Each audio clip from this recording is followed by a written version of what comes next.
Today we're joined by Peter Ellis, CEO of River City Labs, one of Queensland and indeed Australia's most successful tech startup incubators based here at the precinct in Fortitude Valley.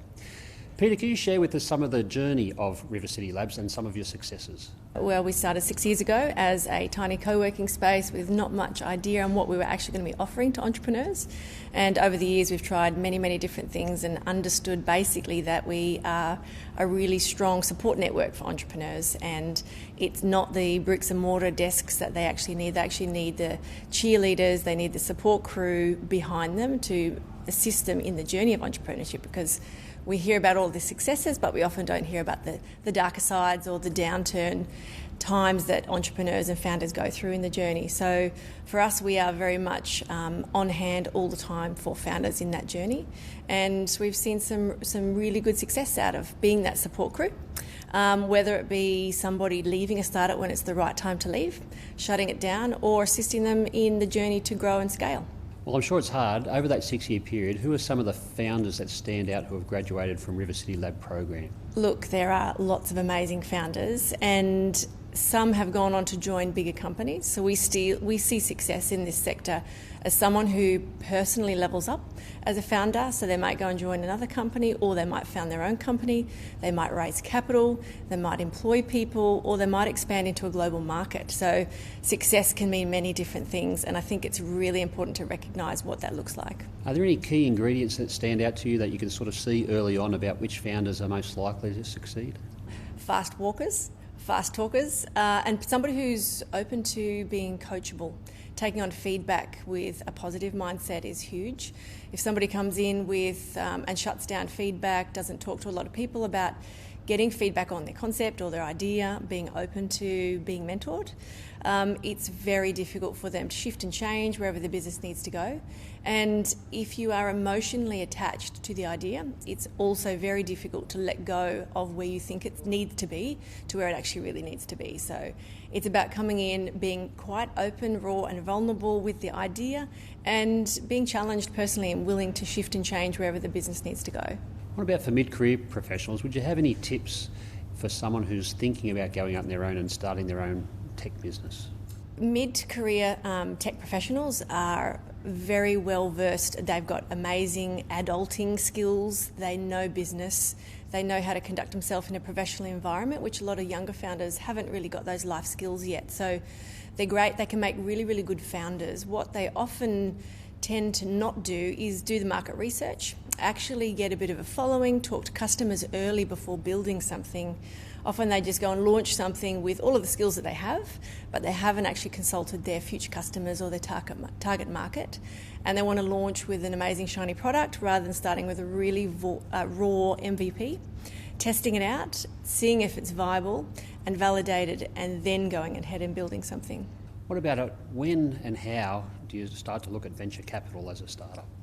When you've got traction, when you've actually can highlight that you are an investable business, but also as an investable and backable founder.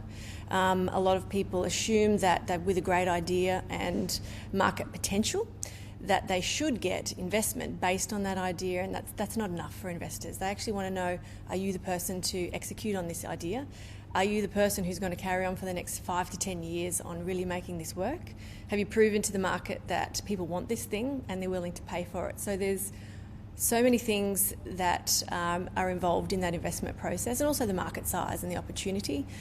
The market in terms of showing what the competitors are doing, what people are doing in a global sector. So often competition is fantastic at guiding you as where there is a need for the solution that you're providing. What about what sort of programs do you run that help founders with that support network that you've talked about? There's lots. So there is anything from a basic boot camp style weekend or a startup weekend where people come in and test an idea, validate to see if it's worthwhile building, right through to a 12-week pre-accelerator, which is a perfect opportunity to dedicate time for 12 weeks straight in validating ideas, see if it's worth executing and actually developing a tech product on the back of that, right through to a full 6-month accelerator where some people have got traction, they've got customers, they've got a great idea, they've got a team, they actually need help now being accountable week on week, being introduced to the right people, warm introductions to global markets so they can scale the company. So there is a whole life cycle and journey as a founder, and there's lots of different programs and events as well to help you along the way. Is it ever too early to tackle global marketplace and look to export? No, as long as you do your research. And just be aware, that we have access to so much information without leaving the country. So you can jump online, see who's doing what. But also, I would recommend, if you're interested in a global market, go there first. Be on the ground, meet the people, connect with the local ecosystem, ask questions, get involved before assuming that what you have is going to be needed where you want to go. How important is diversity to expanding the tech ecosystem? It's essential. Without it, you won't have a well-rounded team, you won't look at the market holistically. I think diversity, culturally or gender, is essential in a team to be able to get the right formula.